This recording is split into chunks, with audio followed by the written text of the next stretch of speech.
केलेले आहेत किंवा त्या सगळ्या एकजुटीनं आम्ही येणाऱ्या निवडणुकीमध्ये समोर जाऊ अशा पद्धतीचा भावना आमच्या सगळ्या सरकारने व्यक्त केला. आणि नागपूर विधान परिषदेच्या निवडणुकीत सुद्धा चांगलीच रंगत आली आहे. नागपुरात भाजपचे राजीव पोद्दार विरुद्ध काँग्रेसच्या अतुल लोंढेंमध्ये सामना होतोय आणि या मतदारसंघात भाजपनं त्यांचे सगळे मतदार गोव्याला पाठवले. त्यानंतर काँग्रेसच्या अतुल लोंढेंनी भाजपवर जोरदार निशाणा साधला. जो गोव्याला गेला तो घाबरला असं लोंढे म्हणाले. भाजपनं आपल्या नगरसेवकांचे मोबाईल सुद्धा काढून घेण्याची तयारी केली आहे. त्यामुळे भाजप त्यांच्या कार्यकर्त्यांना चोर समजते का असा प्रश्नही लोंढेंनी विचारलाय. तर 90% मतदारांसोबत संपर्क झाल्याचा दावाही लोंढेंनी केलाय. लवकरच संपर्काची दुसरी फेरी सुरू करणार असा दावाही त्यांनी केलाय. सोबतच काँग्रेसमध्ये कोणतीही गटबाजी नाही असंही त्यांनी स्पष्ट केलंय.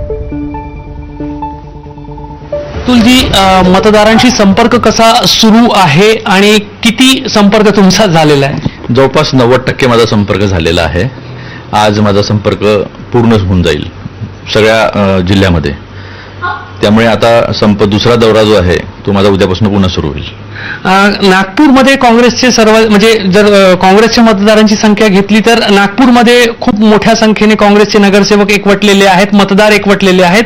त्यांच्याशी संपर्क होतात कारण असा आरोपही केला जात आहे की गटातटाच्या राजकारणामुळे तुम्हाला सहकार्य मिळत नाही. असं आहे की पायाखालची वाळू सरकलेली आहे भाजपची.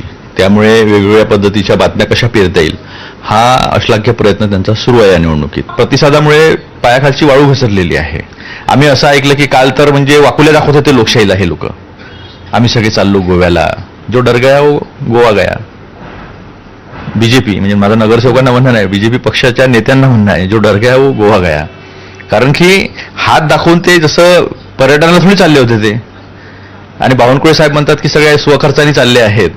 तर जनता काही एवढी अजाण नाही आहे की त्यांना कळणार नाही की कोण घेऊन चाललं, कशासाठी घेऊन चाललं, काय कारण आहे. त्यांचे मोबाईल सुद्धा जप्त करणार आहेत इतकी भीती निर्माण झाली आहे. विकास ठाकरे यांच्या गटाशी संबंधित जे मतदार आहेत त्यांचं सहकार्य मिळणार नाही किंवा मिळत नाही असं पण काही लोक चर्चा करत आहे किंवा ती करवली जात आहे का तुमच्या मते? काय त्यांना ज्या दिवशी पदग्रहण झालं प्रफुल्ल गुडधेंचं त्या दिवशीचं विकास ठाकरेंचं भाषण ऐकायला पाहिजे. विकास ठाकरे हे काँग्रेसचे नेते आहे. त्यांच्या नेतृत्वात विपरीत परिस्थितीमध्ये आम्ही नागपूरमध्ये जो लढा दिला तो तुम्ही बघतात. काहीतरी खुसपट काढायचं बघ, मीटिंगच घेतली नाही. अरे ते रोज माझे भाऊबंद आहे ते.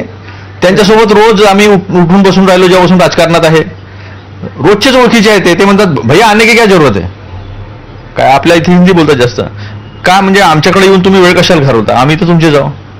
म्हणजे हे सगळं आहे. तरी पण आमची एक कंबाईन मीटिंग जी आहे ती भाजपाला खुश करण्यासाठी आम्ही करून घेऊ. त्यांना पोटात दुखत असेल तर ते औषध म्हणून आम्ही ती मीटिंग करून टाकू. त्याला काय. भाजप घाबरली आहे का असा त्यांचा प्रश्न आहे. कॅमेरामॅन अतुल हिरडेसह रजत वशिष्ठ, एबीपी माझा, नागपूर. आणि यानंतरची बातमी आहे संजय राऊतांनी केलेल्या एका दाव्याची. अभिजित दिपके आणि मोदींची अमेरिकेत बैठक झाली. ठाकरेंच्या शिवसेनेचे खासदार संजय राऊत यांनी हा दावा केलाय. दिपके आणि